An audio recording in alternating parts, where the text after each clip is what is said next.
Olá, amigos! Aqui estamos mais uma vez para o nosso encontro fraterno, carinhoso, com uma vontade enorme de que haja paz na Terra, principalmente que haja paz em nós. E nesse começo de ano, tanta coisa que as pessoas sonham, pensam e imaginam que possa acontecer. Muitos se vestem de branco para começar o ano em paz. As cores não têm muito a ver, não. O que tem a ver mesmo é o sentimento que está dentro de nós. A roupa que nós colocamos pode variar de cor à vontade, mas o sentimento que a gente carrega conosco, esse é importante e é onde deve viger aquela vontade de que tudo seja harmonioso, tudo seja bom, mesmo quando as coisas não estejam tão boas assim. O Evangelho de Jesus oferece tantas lições que nem sempre a gente consegue captar direito. Nós imaginamos aqueles discípulos que acompanharam Jesus durante todo o tempo do seu apostolado e ficaram com ele aquele tempo. Pensamos em Maria de Magdala, que abandonou a sua vida, o seu palácio, e acompanhou Jesus e esteve com ele todo esse tempo. E as demais criaturas que serviram também no cristianismo primitivo. Mas Jesus deixou lições assim que precisamos maturar melhor na nossa mente, porque diz respeito à vida, à nossa vida comum.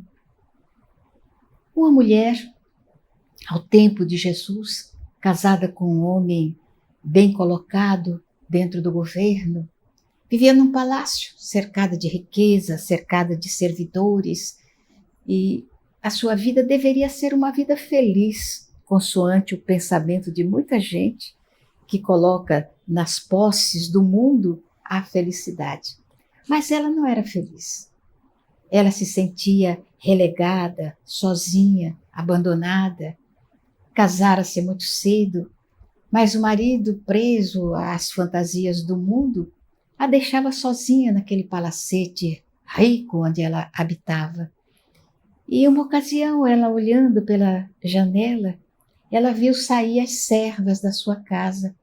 Era um final de tarde e as servas estavam saindo, um punhado delas, rindo, brincando, correndo, tentando pegar uma outra, e ela pensou com seus botões: são felizes, são pobres, são servidoras, fazem trabalho de casa, trabalho pesado, todavia elas são livres e risonhas e alegres, e eu que tenho tudo, que tenho riqueza, que sou dona desta casa, eu estou aqui, sozinha e triste. E vários dias que se passaram e ela via sempre as servas saindo, todas gárrulas, brincalhonas, para algum lugar. E então ela perguntou para uma das servas onde é que elas iam assim tão felizes. E a serva, assim um pouco constrangida, contou a ela que eles iam ouvir um pregador novo que estava na região. Era um homem que falava de coisas tão diferenciadas, tão diferente daquilo que elas ouviam comumente dos pregadores. Era um pastor diferente. E ele estava encantando a multidão. E todo entardecer, ele, à beira do lago, ele parava na embarcação de um pescador e começava a falar. E atraindo cada vez mais, a multidão se aglutinava ali para ouvir aquele pastor falar. E elas se sentiam muito felizes, e quando voltavam, parecia que a alma estava luarizada por um sentimento de paz, de alegria, de harmonia. E aquela senhora teve vontade de conhecer e de ouvir aquele pegureiro. E então, numa das noites vazias da sua vida, ela resolveu acompanhar as suas servas, vestiu com simplicidade e foi ouvir o pregador, o jovem pregador. Quando a embarcação embicou na praia e o sol bateu nos cabelos daquele jovem que se punha de pé na embarcação, os raios que filtravam nos seus cabelos pareciam emitir uma vibração de carinho, de afabilidade, e ela sentiu como se fosse abraçada por aquela vibração luminosa. E ela mais sentiu do que viu, teve a percepção de que ele a estava olhando. E ela sentiu uma vontade enorme de acompanhar aquele pregador e nunca mais se afastar dele. E foi dessa forma que ela voltou no dia seguinte e no outro dia para ouvir o pregador. E numa noite, quando retornava, e ela ficou sabendo que ele normalmente ele pousava na casa de Simão Pedro, ela se afastou das companheiras e se dirigiu para a casa do pescador. Chegou, a noite já ia mais ou menos alta, uma lua prateada passeava pelo firmamento e os raios vinham brincar sobre as águas do Tiberíades e também sobre as folhas das árvores que estavam salpicadas de gotas de orvalho. Ela se aproximou da casa do pescador. A porta estava aberta, como se fosse na expectativa da sua chegada, e um raio de luar penetrava a intimidade, fazendo um retângulo luminoso. E ali, naquela luminosidade, ela percebeu que um homem estava sentado exatamente sob o raio de luar. Aproximou-se mais e percebeu que aquele homem que ali estava sozinho era o pregador. Ela ajoelhou-se no portal e ele perguntou: "Me procuras?" E ela disse: "Sim, sim, Senhor, eu procuro." "E para que me queres?" Ela disse: "Desejo acompanhá-lo, Senhor. Desejo ser mais um daqueles que te seguem os passos." E ele disse: "Mas e o seu lar?" "Ah, Senhor, eu não tenho um lar." E ele então: "E a sua casa?" "Ah, sim, Senhor, eu tenho uma casa palaciana, uma casa rica, onde tudo que o mundo pode oferecer tem ali dentro. Eu deveria ser feliz, Senhor, se fosse pensar apenas nas coisas do mundo. Mas não, me falta algo mais precioso dentro daquela casa tão rica e tão vazia. Falta-me a companheira do esposo que me escolheu. Ele não se interessa por mim, não me ama e deixa-me sempre sozinha naquela casa enorme. Eu tenho uma casa que é um palácio, mas não tenho um lar, Senhor.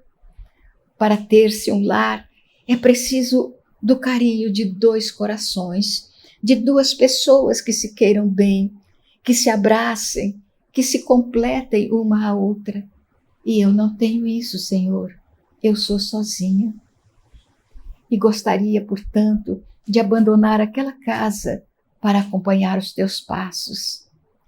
E ele então perguntou: "Joana," demonstrando que a conhecia bem, "tu me amas?"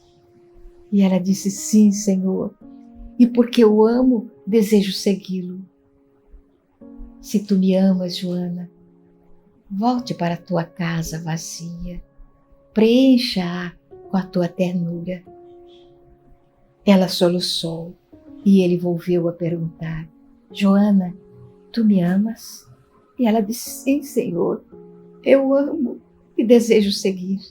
"Se me amas, volte para casa, espere o companheiro, envolva-o na sua ternura. Se tu me amas, ame a teu marido, ame de tal maneira que ele perceba que existe ao lado dele alguém que o queira muito bem." Ela chorou, ela soluçou. Seria tão difícil a empresa. E ele voltou a perguntar: Joana, tu me amas? Sim, Senhor, amo. Então transforme a tua casa vazia, fria, num lar. Um lar aquecido, um lar terno, onde um coração feminino seja capaz de impregnar as paredes de amor e de ternura. Ame, Cusa, o seu marido, que eu conheço. Faça com que ele perceba que ele pode ter um lar. E quando os filhos vierem, porque não os tem ainda, quando eles vierem, ensina-os também o caminho reto, o caminho do bem. Joana, a esposa do intendente Cusa, ergueu-se, curvou a cabeça e disse: Sim, Senhor, eu farei como pedes, porque te amo. Por amor a ti, eu procurarei amar o meu marido problemático e o meu lar vazio. E ela volta para o lar e começa uma vida diferenciada. Aguarda o marido que chega pela madrugada, tomado pela embriaguez, e ela então o envolve na sua ternura, leva-o para um repasto ligeiro, depois coloca-o no leito para o descanso da noite. E todos os dias é a mesma coisa. E parece que, de vez em quando, o marido percebia a presença daquela mulher carinhosa, terna, amiga. E mais tarde veio o primeiro filho, depois o segundo filho também. E Joana continuava amando Jesus, servindo seu marido. E de tal maneira o fez que o tempo passou. Seu filho caçula já contava alguma idade, quando, numa briga no lupanar onde estava o seu marido, ele foi morto. E o seu último pensamento foi no lar, foi para a esposa carinhosa que ele tinha no lar e que ele abandonava. Partiu para o mundo espiritual, levando na sua mente a imagem gentil de Joana, a sua esposa, aquela fada do lar. O tempo passou e Joana agora entregava-se totalmente a acompanhar os passos e os ensinamentos de Jesus. Mais tarde, quando ele foi levado ao Gólgota, ela o acompanhou. E mais tarde, quando estava em um grupo de companheiros, ouvindo a palavra entusiástica de um dos discípulos de Jesus, eis que os guardas entram pelo salão e todos são presos. Joana está entre eles. E quando é levada à fogueira para o testemunho, porque era cristã, eles perceberam que ela pertencia a uma família ilustre de Roma e então disseram a ela: renuncia a Jesus. Se renunciares a Jesus, nós te libertaremos. E o filho que estava também preso na fogueira, ali do lado, e olhava para ela, desejoso de que ela negasse Jesus, ela olhou para o filho e ele falou: mãe, nega Jesus, mãe, eu não quero morrer. Eu não sou cristão, mãe, nega Jesus. E ela então redarguiu ao filho: meu filho, uma vez tive que renunciar a Jesus, por amor do teu pai, por amor do lar que eu construí para vocês, por amor a você, a seu irmão, eu renunciei a Jesus. Hoje não.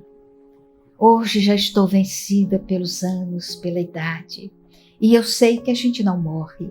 Ninguém morre, filho.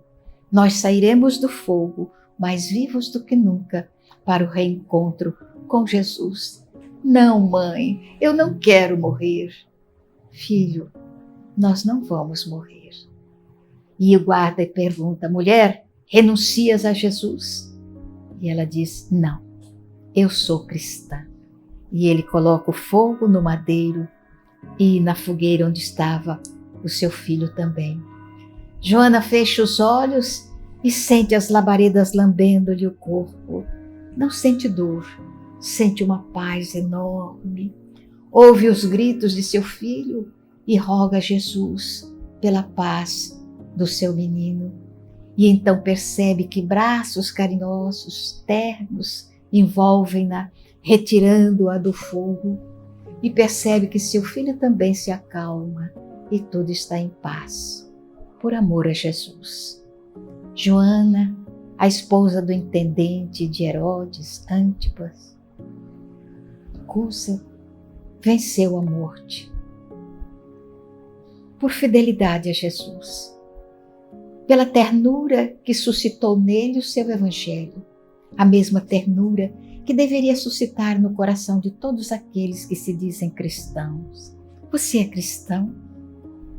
Então por que não sente essa ternura imensa que Jesus nos dá, retirando o medo de tudo, medo da morte? Mas a morte não existe, ela é apenas um estacato entre um plano de vida e um outro plano de vida também.